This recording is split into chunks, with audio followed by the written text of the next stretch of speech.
Boa tarde, pessoal.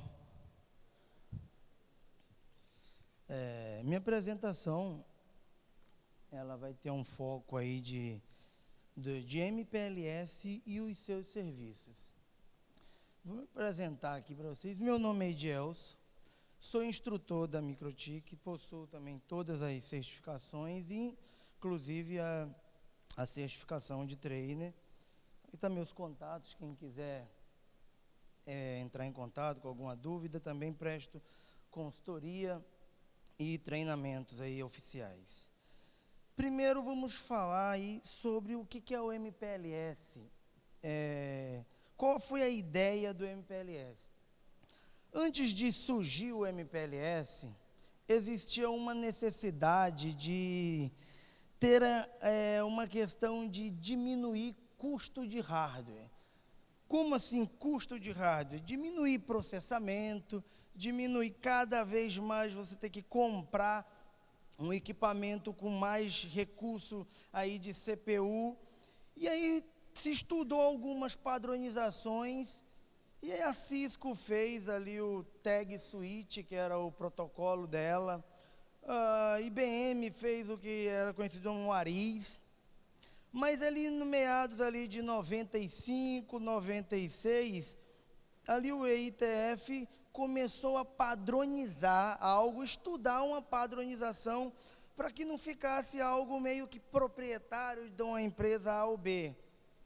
E assim se estudou e surgiu ali o MPLS, né, o Multiprotocolo Label Switch. Ali já não seria mais um protocolo proprietário de empresas A ou B, mas um protocolo ali que poderia conversar com qualquer marca, independente de qual fabricante.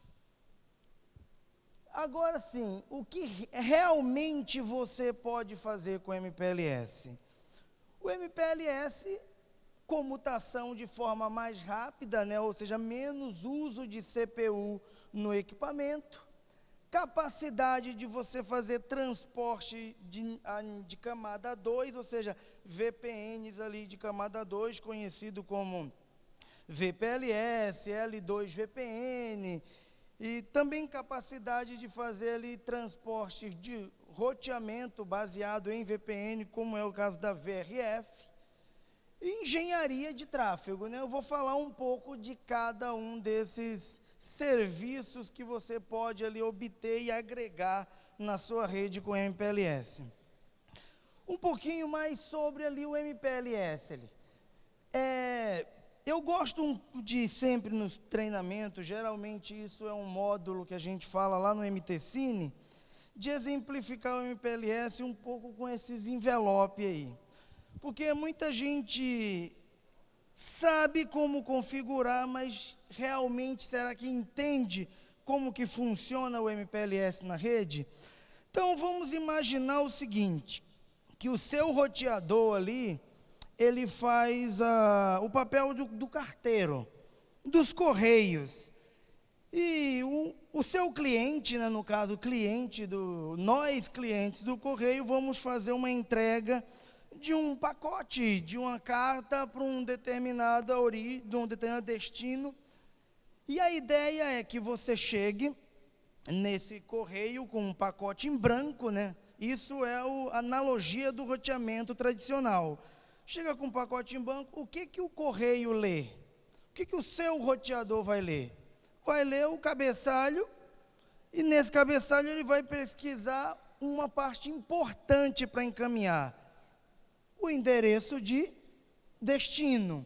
Geralmente o correio também não quer saber quem foi a origem. Só que com esse correio ele envia para um outro central de carta, vamos imaginar ali de uma outra cidade. Chega nesse correio, ele vai ter que ler o pacote novamente e reencaminhar para o próximo salto. Chega num outro local, antes do destino, os correios têm que ler aquele pacote novamente, aquele cabeçalho inteiro dos 32 bits, para enviar. É exatamente o que o roteamento tradicional faz. A cada salto que ele percorre ali o pacote, ele precisa fazer uma leitura inteira e uma leitura do pacote. E a cada leitura que ele faz, você começa a ter CPU para ler, né? O Router OS não tem leitura em cima de hardware, é todo o processo de encaminhamento em cima de CPU. E aí o que acontece? O MPLS, ele aplica umas etiquetas, conhecida como label, ou rótulo, né? E essas etiquetas, elas vão marcar ali aquele pacote. Então, agora voltando para a analogia dos correios, quando você entrega um pacote, você cliente entrega um pacote, o roteador recebe ele e etiqueta, ou insere uma label. Agora, voltando para a analogia dos envelopes coloridos, vamos imaginar que você tem um pacote para entregar para São Paulo, e o seu roteador, ele marca com uma label, vamos dizer ali, analogia em cores, a cor amarela. E aí chega um pacote com destino para Foz do Iguaçu. Ele marca com a cor laranjado. Para o Rio de Janeiro com a cor vermelho. Quando ele encaminha esse pacote para o próximo salto já não precisa mais ler o cabeçalho IP. Então ele só lê a label de 20 bits ali e ele sabe entregar. Eu faço com que esse pacote não precisa ser mais relido ou reprocessado a cada salto. Essa é a grande sacada do MPLS, é baixa demanda de hardware, porque ele não vai precisar mais ler. Então, vai existir uma figura no MPLS chamado de roteadores P, PE, já a gente vai ver sobre isso. Então, os P da rede, da sua rede, em vez dele ler esse pacote novamente, esse cabeçalho IP novamente, ele simplesmente só encaminha, porque ele já sabe ali para onde encaminhar. Beleza? Então, essa é a ideia aí mais interessante do MPLS, é a baixa demanda de hardware. E, obviamente, o MPLS, ele pode operar em cima de qualquer camada 2. Isso a gente está falando de Ethernet, Frame Relay e ATM. Então, o MPLS pode transportar em cima de qualquer nível 2 e pode transportar qualquer ali nível 3, né? O MPLS, ele tem ali a distribuição de labels, aonde vai se formar o que a gente chama de Label Switch Path. O Label Switch Path são os caminhos por onde ali vai ser entregue esse pacote. Uma coisa interessante é que um Label Switch Path ou um LSP, ele é sempre unidirecional. O que quer dizer com isso? Quer dizer que um pacote ele foi por um caminho e não necessariamente ele volta pelo mesmo caminho. Se você quiser forçar isso, aí você pode fazer as construções aí de túneis TE, para poder fazer engenharia de tráfego. A gente vai ver um pouquinho mais sobre túnel TE lá na frente. Agora, quem que define esse caminho? Quem define esse caminho é o IGP. Foi falado aqui pouco, né, bem no início, sobre o SPF. Nesse caso, quem define o caminho do LSP é o próprio OSPF. Ou seja, para subir MPLS, você precisa também ter OSPF na sua rede. E com base no OSPF, né, no IGP, por que eu estou falando OSPF? Porque, na verdade, para subir MPLS, só existe 2 protocolos internos que vai suportar, que é o OSPF e o ISS, né? Só que o router OS não suporta ISS. Então, a gente vai falar apenas do OSPF.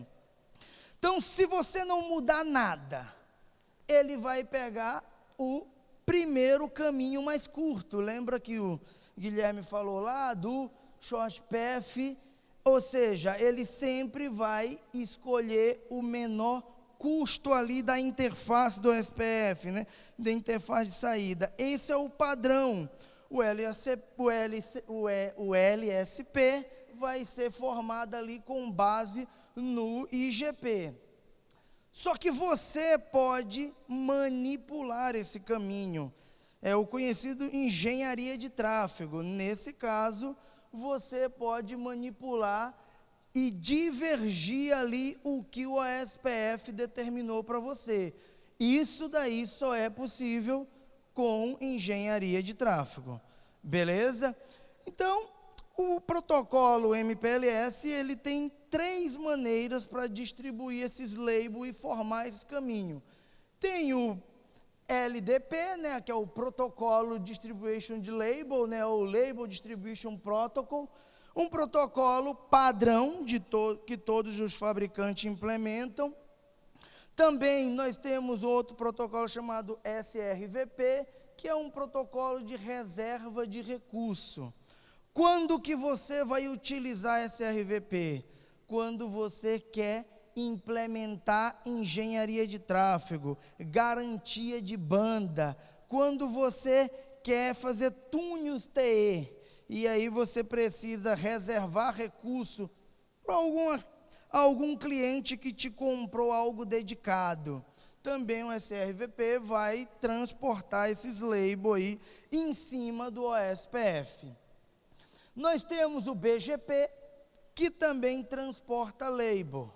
Isso já para VRFs e VPLS em cima de BGP. As terminologias do MPLS são as seguintes. Nós temos ali o nosso famoso CE, né? Customer Edge, resumidamente é o roteador ali do seu cliente. Geralmente, um roteador que não fala MPLS, ele é um roteador apenas ali, imagine ele que você vai interligar uma matriz com uma filial, ou você é um provedor que atende uma empresa e ele quer interligar as duas redes, então ali vai ter uns roteadores, são conhecidos como CE. E aí tem os PE, né, que os PE são os Edge Provider, mas também conhecido como LER, é o Label Edge Route, são os roteadores de borda. Esses caras aí, esse roteador, ele é o roteador que fala com o seu cliente. É ele o responsável por inserir a label e ele também é o responsável por retirar a label. Por quê? Quando você vai transportar algum serviço de um cliente em cima de MPLS, você recebe um pacote IP. O PE rotula esse pacote com uma label, encaminha ali esse pacote dentro do seu core, ali do seu P, e ali no P ele só encaminha pacote já rotulado, ele não precisa ler mais o cabeçalho IP. Quando chega no próximo PE, ele também é responsável por retirar esse label e entregar o pacote IP para o seu cliente. Então, as terminologias aí, bem conhecidas do MPLS, são essas sopa de letrinha aí, o CE, o PE e o P. No P aí, você pode utilizar switches. O P, na verdade, não precisa ser um roteador, ele pode ser apenas um switch, porque a ideia aí é só encaminhar label, ele não vai precisar processar nada. Tanto que na família do CRS da série 300, né, falando do SRS 317 e agora do 326, ele já suporta MPLS como P em cima de hard offload. Então, você não precisa mais adquirir suítes de grandes aí, valor, porque o próprio, aí deve ter aí uns R$1.000 e poucos, uma 317 aí, e vai fazer um papel aí de um switch aí P na sua rede, e sim vai processar tudo isso em cima de hardware, fazendo ali o hard offload, beleza? Então, como eu já tinha falado para vocês, né, o P é responsável por rotular, classificar pacote tanto no ingresso da nuvem MPLS e também responsável por remover ali essas labels. Agora sim, como é que faz para habilitar então no router OS o MPLS e o LDP? São coisas muito simples. Imagine que você tem lá a sua rede toda configurada já com OSPF, não tem como fazer isso de outra forma, tá? Você teria que ter uma rede já roteada em OSPF. Então, quais são os passos? Você precisa ir em todos os roteadores da sua rede e habilitar ali, ó, o MPLS, aí vai lá em LDP Setting e só clica em Enable ali e você consegue habilitar. O LSID você preenche com a loopback, assim como você preencheu ali no OSPF ali o Router ID, com a loopback, você vai no LSRID a loopback. E aí você tem aqui, ó, em interface LDP, deixa eu ver se eu faço um zoom aqui, para ficar melhor. Não, deixa eu ver aqui.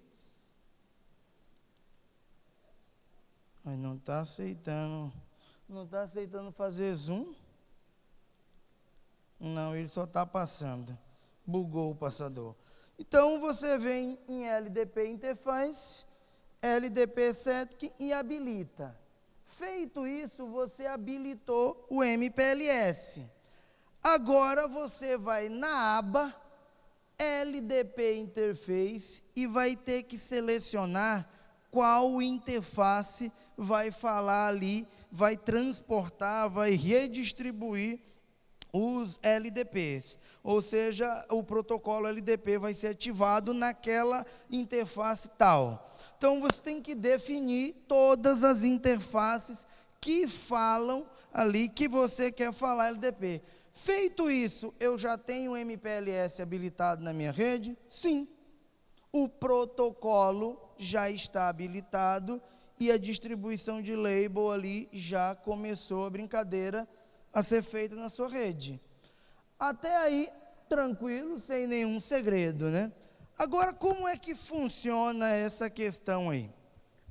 Uma vez que você habilita o MPLS na sua rede, o seu roteador vai ler o quê?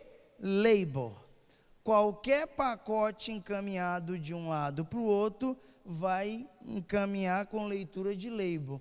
Com isso, o seu roteador não vai mais fazer a consulta na sua tabela de roteamento. Ele vai fazer a consulta na LFIB. Lá no curso de roteamento que vocês devem ter feito aí, o RE, vocês já ouviram falar muito em RIB, em FIB. No MPLS é a LFIB, ou seja, é a tabela de encaminhamento de label.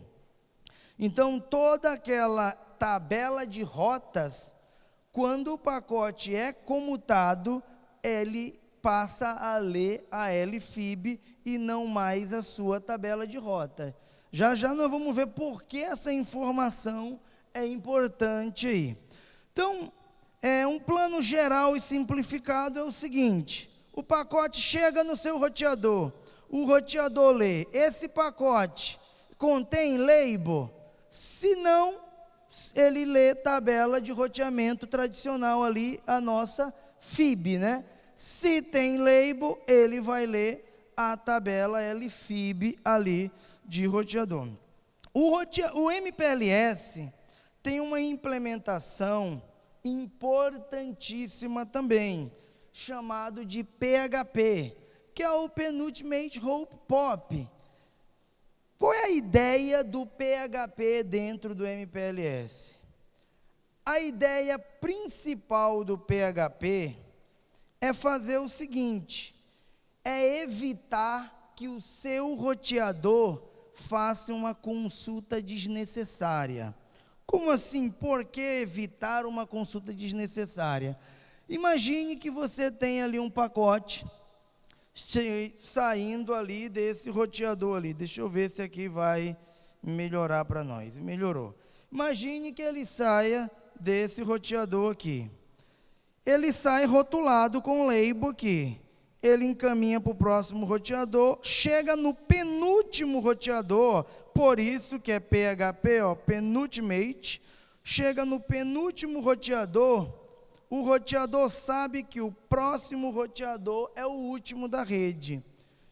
Ele faz uma pergunta para o roteador assim, ó, o próximo aí é o cliente, não faz mais parte.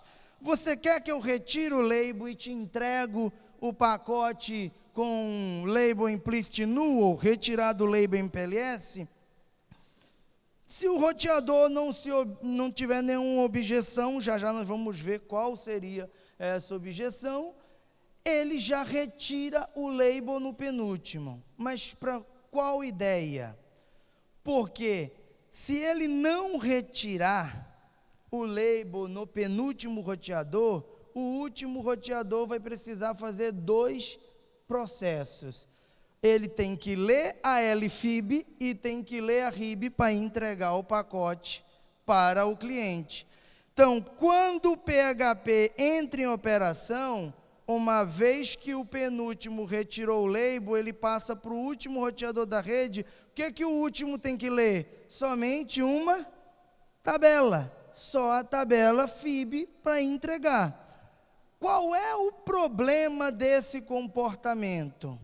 O problema é que, se eu retiro o label no penúltimo roteador, quer dizer que ele vai para o último sem label, pacote IP puro.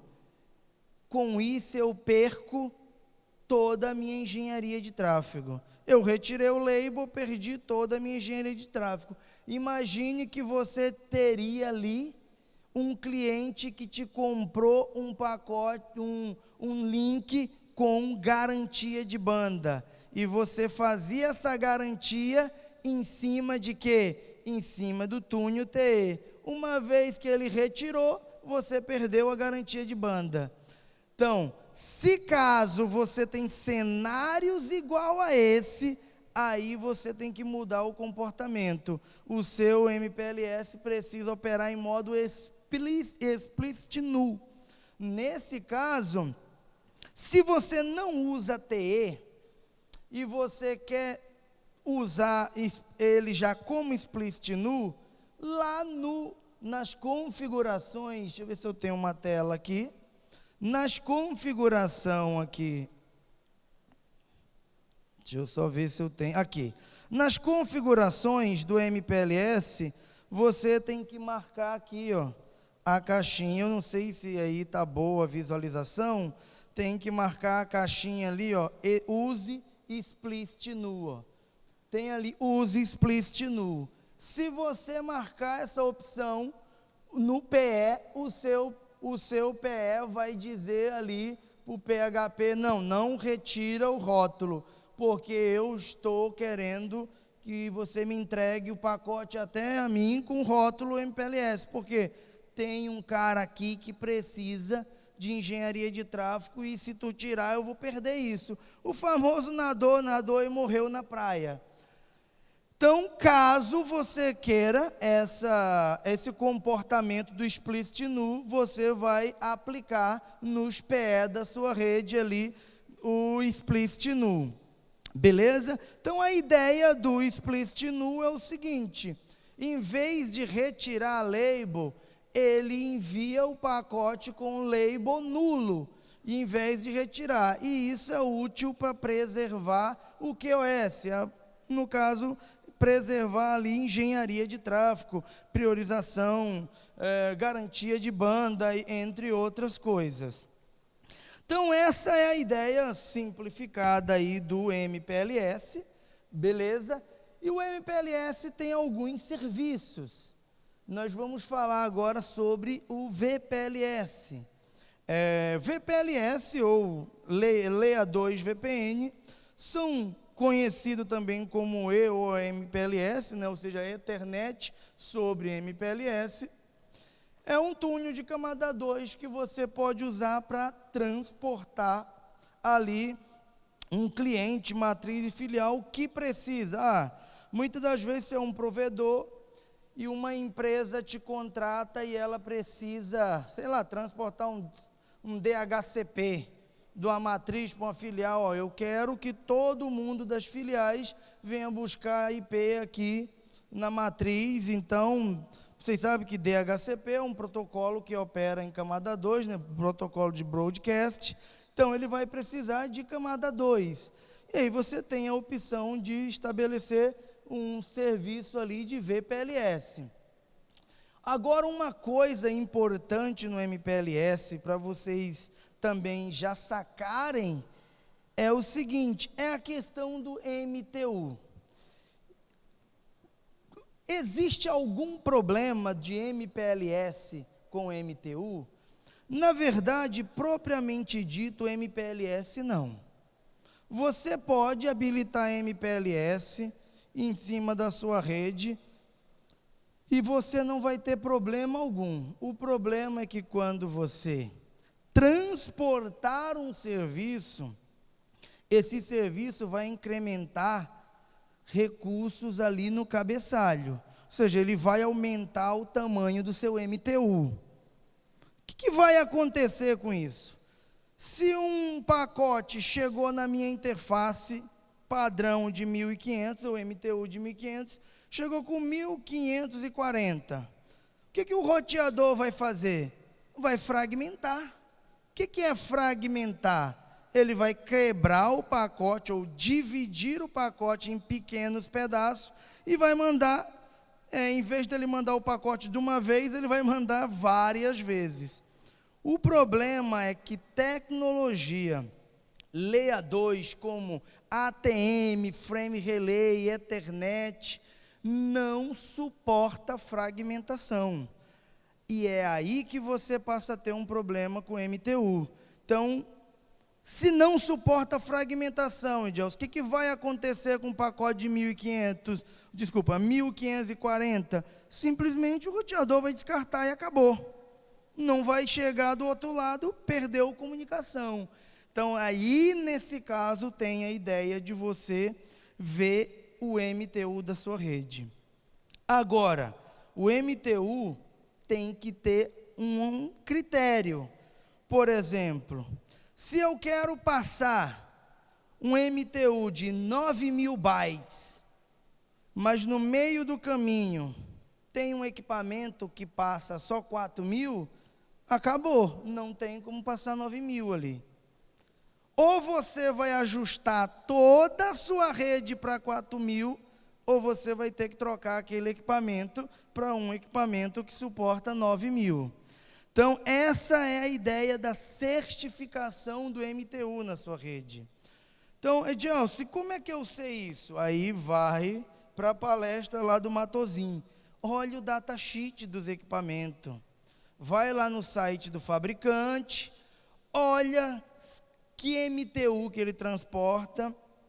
No Router OS é mais fácil, você nem precisa pesquisar em documentação. Lá dentro da interface, quando você clicar, vai ter L2 máximo, L2 MTU máximo. O valor que tiver lá é o valor que aceita transportar. Então, você pode pegar aquele valor do L2 MTU máximo e informar no MTU da sua interface. Beleza? Outros fabricantes você vai ter que procurar no site do fabricante. Então, você tem que validar o MTU e o ideal, né, e o correto é que do início ao fim tenha a mesma capacidade de MTU. Se você precisa passar 4.000 bytes, você tem que configurar para passar 4.000 ou superior. A grande ideia aqui é que você não pode querer passar 9.000 bytes se no meio do caminho tem um ubiquiti. Porque o ubiquiti só suporta até, o máximo, 4.092. Então, você teria que arrancar ele de lá e colocar algo melhor. Eu tenho um switch da TP Lixo. Provavelmente nem como alterar MTU tem. Aí você vai ter que arrancar ele e colocar um switch para poder incrementar ali um jumbo frame, né? Que são MTUs de 9.000 até... O router OS suporta até 10.000 de MTU, 10.000 alguma coisa nas novas CCR, né? Então, essa aí é a importância que você tem que dar ao MTU quando for trabalhar com túneis de camada 2. Então, vamos simular ali um cenário bem pequeno, só para entender como que funciona. Onde que eu tenho, Deus, que criar o túnel de VPLS? Todo túnel é feito em cima dos PE. Então, olhando para esse cenário aqui, ó, você tem o MK5 e o MK6. E você precisa transportar a camada 2 ali, por seu MK7 até o MK8. Então, o VPLS você vai fazer em cima do PE. Que tipo de configuração tenho que fazer? Muito simples. Uma vez que o MPLS está configurado, você pode ir lá no PE1, ó, criar uma interface e informar o Remote Peer. Quem é o Remote Peer? Geralmente, a loopback do PE remoto. Uma vez que você já está rodando um MPLS com OSPF, seu equipamento tem loopback. Então, você vai configurar ali o Remote Peer, a loopback do PE remoto. E o VPLS ID é o que vai caracterizar que aquele túnel ele é único. Se você quiser criar para uma outra empresa, não pode repetir o mesmo VPLS ID. Caso contrário, se eu repetir, o que vai acontecer? Vai subir, mas você vai unir as redes de todo mundo como se fosse uma bridge só. E não é esse, talvez, a sua ideia, né? A sua ideia é, para cada empresa, você criar um túnel separado, exclusivo. Então, o router, o VPLS ID ali, é o ID exclusivo daquela empresa, daquele cliente. Feito isso, o cliente está ligado a uma VLAN, a uma porta física, a um switch do seu roteador. O que você precisa fazer? Cria uma bridge e une dentro da bridge o túnel que você criou e a interface física do cliente. Você vai fazer isso também no PE2. E o túnel vai ser estabelecido e simplesmente ali o seu cliente pode transportar o que ele quiser ali no meio ali ele pode colocar um servidor de PPoE de um lado e um cliente do outro e vai transportar. Inteiramente vai estar ali um famoso LAN to LAN, né? Que a gente ouve falar muito em LAN to LAN para interligar. Eu quero contratar um LAN to LAN para me conectar no PTT. Provavelmente a operadora vai fazer um túnel de camada 2 em cima de MPLS para te transportar até lá. Agora, esse tipo de túnel que a gente fez foi feito em cima de LDP. Qual é a desvantagem disso? A desvantagem é problema na escalabilidade, exigência de full mesh. Vamos tentar explicar essa exigência de full mesh. Imagina que o seu cliente não é um cliente de matriz e filial. Ele tem várias filiais e ele quer fazer o quê? Interligar todas as filiais como se fosse uma única rede. Imagina que você vai precisar fazer vários túneis de LDP para falar com todo mundo. Ó.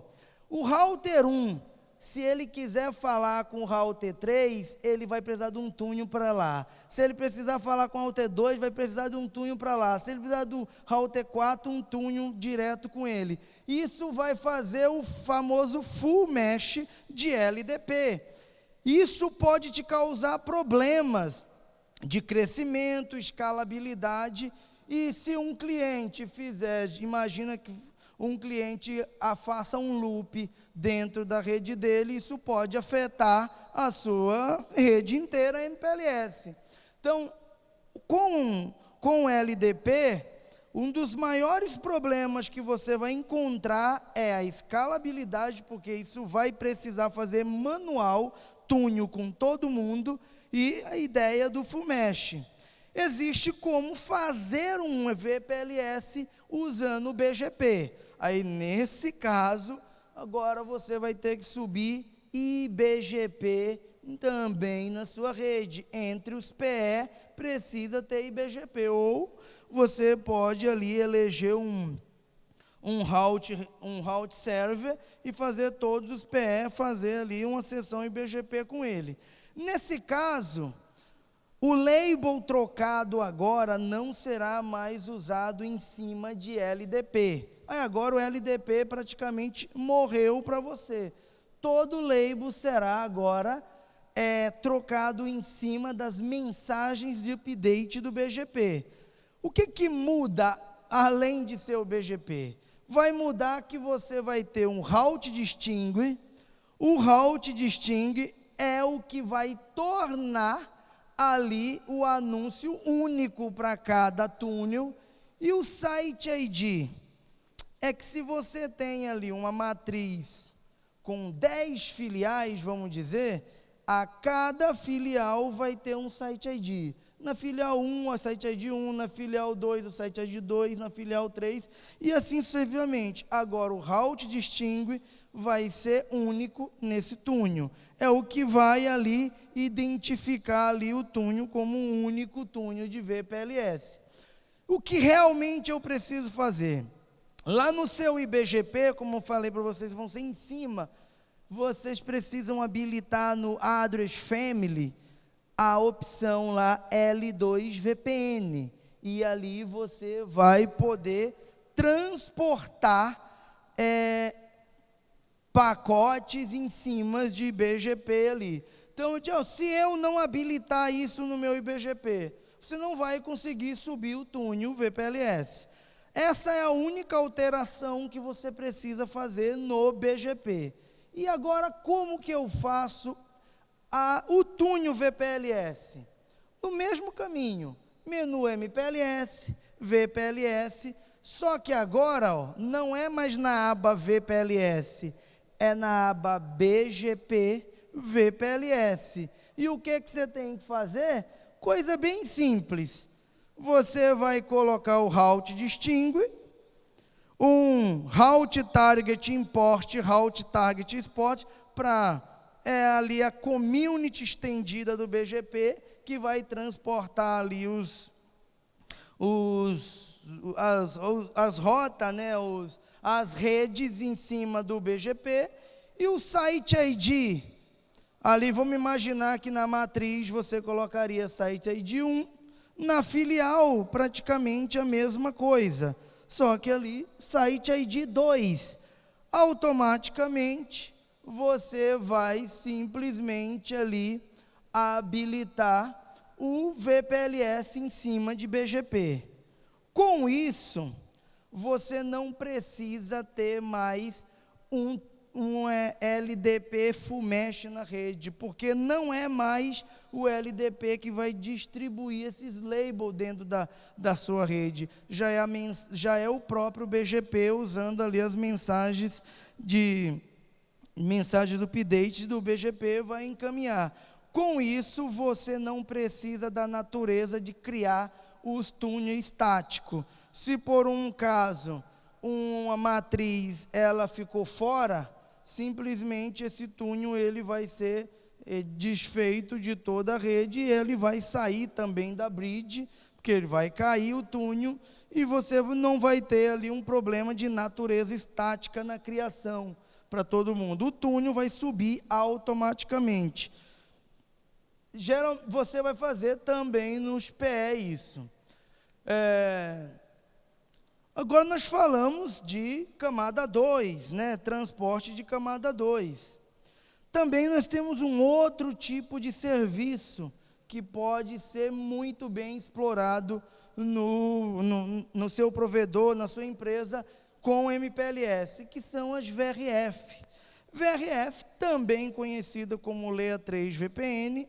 VRF, né, Virtual Route and Forwarding, ou seja, roteamento virtual e encaminhamento. Vamos ver aqui o que você pode fazer com o VRF.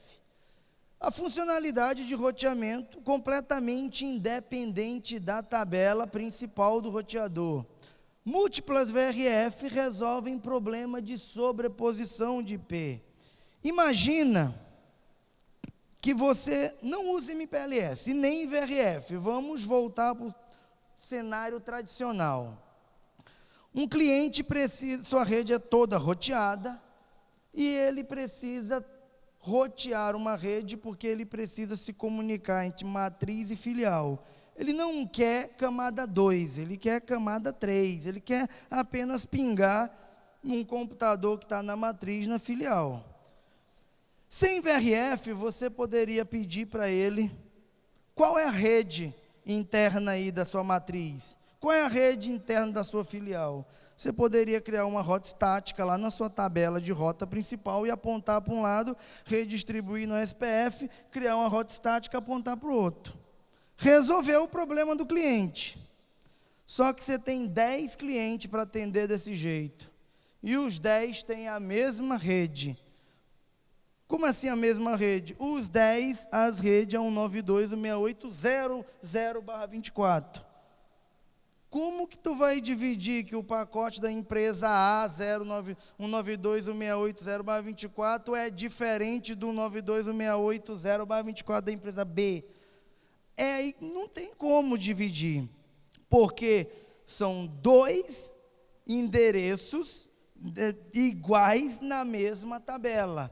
E aí você começa a ter a famosa sobreposição. Provavelmente, muitas das vezes, ele vai mandar o pacote só porque fica ativo, né? Não tem como você subir ali para o mesmo destino ali, a rota ficar ativada, 10 rotas para o mesmo destino, a não ser que você faça um SMP, mas não é o caso aqui. Então, o VRF resolve esse problema. Como? Eu costumo dizer nos treinamentos que VRF é meio que uma virtualização de roteador dentro de um roteador. Como assim? Você tem o seu roteador, você tem o que a gente chama de tabela main ou tabela global, que é a tabela principal, e você vai criar tabelas de roteamento virtual para cada cliente. Agora, um 92168 do cliente A não tem nada a ver com 92168 do cliente B, porque estão em tabelas diferentes. Para ficar bem mais simples, imagine que você tem um VMware e você instala 2 Windows. Um Windows não tem nada a ver com o outro. Se você instalar um programa aqui, ele não se instala no outro sozinho. Tabela virtual também é a mesma coisa. O que tem numa tabela não importa na outra tabela. Então, você vai criar exatamente tabelas virtuais para cada empresa. E quais são os passos, Edelso? Já que está habilitado o meu MPLS, minha rede já roda o SPF e minha rede já roda BGP. Ah, eu preciso de BGP? Precisa. VRF é quem vai fazer o transporte de labels e mensagens, são o BGP. Então, para VRF, você vai precisar de OSPF, MPLS e IBGP, ou BGP, IBGP praticamente na sua rede. Quais são as configurações? Vamos ver aí, funcionalidades ali de uma VRF. Funciona em camada 3, também conhecida como L3 VPN. O provedor precisa estar rodando em PLS em toda a rede, e o BGP, que será o protocolo ali que vai redistribuir essas rotas. Então, imagina que você tem esse cenário. Para que você não faça um full mesh de IBGP, que isso também não é nada inteligente, você pode eleger na sua rede o que a gente chama de route server, ou um route reflector. Você pode fazer com que todos os PE subam a seção IBGP com o famoso route reflector da tua rede. Adilson, por quê? Imagina que você tenha 15 PE. Já imaginou você ter que fazer 15 sessão IBGP dentro da sua rede? Isso, além de você ter tráfego desnecessário rodando, mensagens IBGP rodando à toa, não é tão inteligente dessa forma. Então, você pode eleger um roteador. Esse roteador nem precisa ser o BGP, nem precisa. Pode ser uma CHR lá. Ser um route reflector.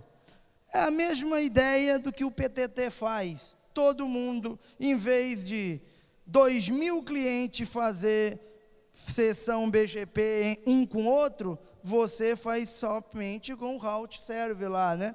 O route server é a ideia aí que a gente trouxe. Então, você vai fazer essa sessão IBGP e o que você precisa habilitar? Deixa eu ver se eu coloquei aqui. Tá lá na frente, eu acho que eu vou falar dela e vou mostrar para vocês aqui. Mas vamos lá. Então, imagina que vocês têm essa mesma rede que a gente falou do VPLS, mas agora falando de camada 3. E aí, o que você precisa criar? Em IP Route, na aba VRF, você vai criar as tabelas virtuais. Eu tenho 20 clientes que eu preciso transportar. Você vai ter 20 tabela virtual, uma para cada cliente.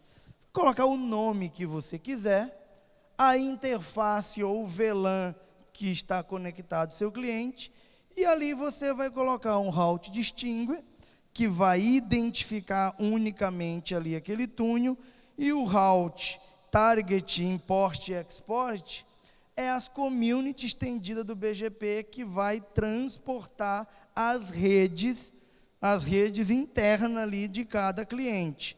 Ele vai usar uma community estendida ali do BGP. Feito a VRF, o que você precisa? Lá no BGP do seu PE, você também vai criar uma instância para cada cliente.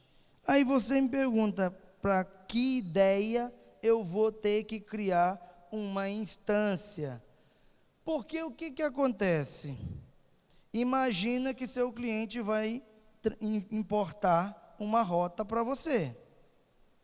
Seu cliente vai importar uma rota para você. Essa rota do seu cliente, se ela estiver na instância default, instância padrão, aonde que essa rota vai ser instalada? Na tabela main. E aí vai entrar dentro da tabela principal. Então, você vai criar uma instância. Vamos ver aqui, vamos ver o passo aqui da instância. A instância está aqui na frente. Deixa eu mostrar aqui para vocês. Não tem nenhuma tela da instância? Tem? Tá. A instância aqui na aba aqui do lado, instância. Realmente eu não coloquei essa instância. O que você vai fazer essa instância? Porque lá no seu cliente, você tem três maneiras de fazer o seu cliente injetar essas rotas para você e injetar dentro da tabela dele. A primeira, e por isso que eu não criei a instância, é criar manual. Você criar manual você vai ter que criar uma rota estática apontando para a VRF dele. Qual é o problema disso? Se ele trocar a rede local, ele vai ter que ligar para ti, né? Para você trocar a rota estática, é estática. Com a instância exclusiva, quando você estabelecer uma sessão BGP com o seu cliente, quando ele injetar a rede interna dele, em vez de cair na instância default e ir para a tabela main, vai para a instância dele e vai para a VRF dele. E aí sim o IBGP vai pegar aquelas tabelas que estão dentro dessa VRF e vai transportar para o outro PE dentro da tabela dele. E o que você precisa habilitar no seu IBGP? A opção VPN 4, né? Para que esses labels e essas mensagens possam ser trocadas. E ali as redes vão ser ali trocada nos clientes. Então, a tabela de rota do seu cliente será trocada de uma VRF para outra. Olhando nesse cenário aqui, eu fiz usando rota estática. Então, o que é que você iria fazer? Imagine que a rede interna de um cliente lá no PE1 seria 172.16.0/24, apontava para o gateway que está ligado no CE dele. E onde que essa rota ia estar? Dentro da route mark VRF cliente 1. Ou seja, essa rota ia estar apreendida na VRF. Se não tivesse esse route mark aí, essa rota ia estar apreendida na tabela main. Então, você está criando uma rota manual e dizendo que essa rota pertence a uma VRF tal. Você vai fazer isso dos dois lados. E o BGP vai transportar essas rotas de um lado para o outro. E aí sim, você vai conseguir transportar o cliente pingar de um lado para o outro em camada 3 ali, tranquilo. Então, essas são as formas bem simples ali de se configurar. Tem tempo? Pode ter? Então, vamos para o final. Tem bem pouco. Vamos para o final, vamos falar de um último serviço aqui, que pode ser usado com MPLS, engenharia de tráfego, túnel TE. Tá, o que seria esse túnel TE? O MPLS TE é uma tecnologia que foi criada para sanar a deficiência do roteamento tradicional. Como assim deficiência? Porque uma vez que um pacote ele já está ali sendo encaminhado através do BGP, eu não consigo no meio do caminho pegar ele, rerotear ele por outro caminho e desviar ele, fazendo a engenharia de tráfego. Uma vez que um pacote entrou ali na tabela, ele vai seguir o que o famoso IGP determinou para ele. O TE veio exatamente para resolver essa deficiência. E não apenas só isso, mas veio também para implementar garantias de banda. Um exemplo bem simples aqui de como funciona o protocolo MPLS-TE é o seguinte: imagina que você tem ali um cliente para transportar e ele está ali do R1 para o R6. Só que o seguinte, o seu cliente te comprou uma garantia de banda, e é aí que está a coisa bonita do TE. Porque com o TE você pode implementar garantia de banda para o seu cliente. E ele implementou uma garantia de banda, ele te vendeu 30 mega, independente de qualquer coisa, 30 mega é seu. Isso vai configurado dentro do túnel. Olhando para a nossa rede MPLS, a primeira coisa que o MPLS vai ler no seu modo tradicional é os custos. É o que foi falado na palestra aqui com o Guilherme. Vai ler os custos. Só que quando você implementa a MPLS-TE, lá dentro da instância do OSPF, você habilita um protocolo chamado SRVP, que é um protocolo de reserva de recurso. E esse protocolo tem um algoritmo chamado CSPF, aonde ele vai fazer uma reserva de recurso. Então, se eu criei um túnel e eu disse que eu preciso de 30 megas dentro desse túnel, e eu tenho o CSPF, o SRVP habilitado em todo o caminho, o que ele vai ler? Ele vai primeiro ler e ver aqui, ó. Eu preciso de 30, aí ele vai ler, do 1 para o 2 tem 100, beleza. Do 2 para o 3 tem 50, beleza. Do 3 para o 6 tem 100, beleza. Ele elegeu um caminho possível. Do 1 para o 4 tem 100, do 4 para o 6 só tem 20. Só que o túnel disse que eu queria 30.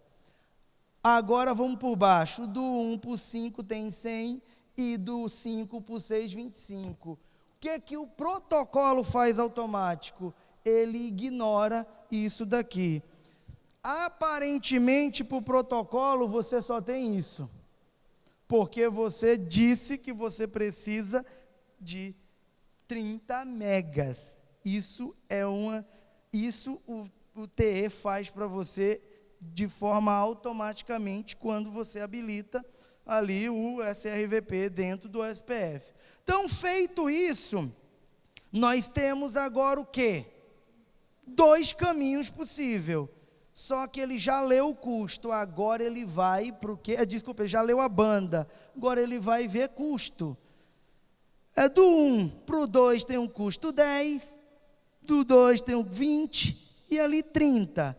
Do 1 tem 10, 35, 45. Então, ele pegou o menor custo, né, como diz a palestra passada, o custo mais barato, e o que ele fez?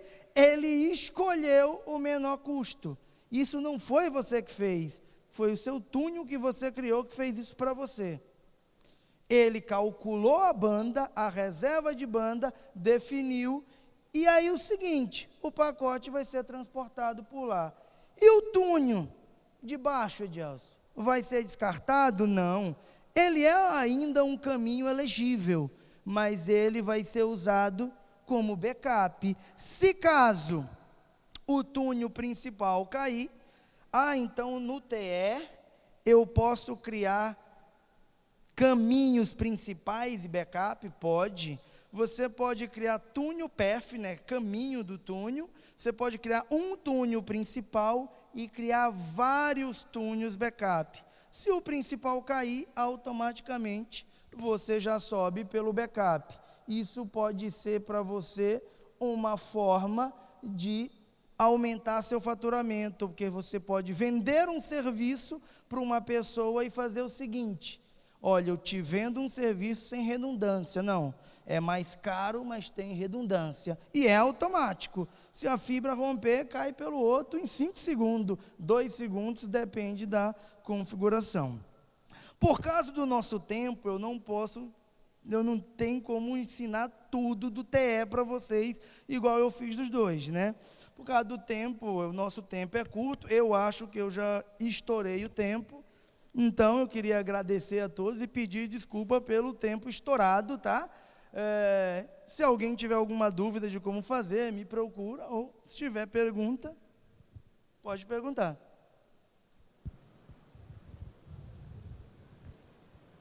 Aí, perguntas?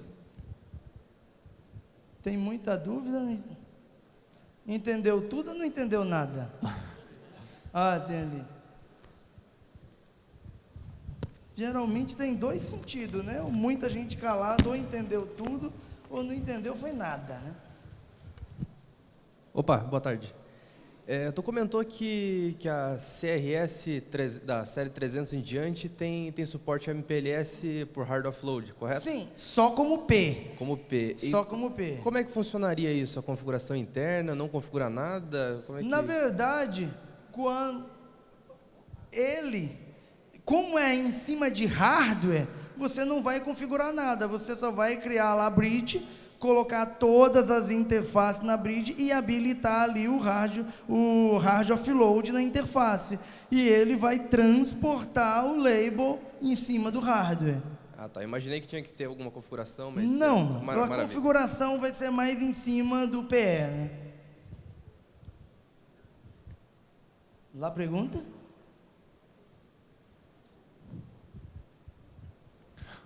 Obrigado.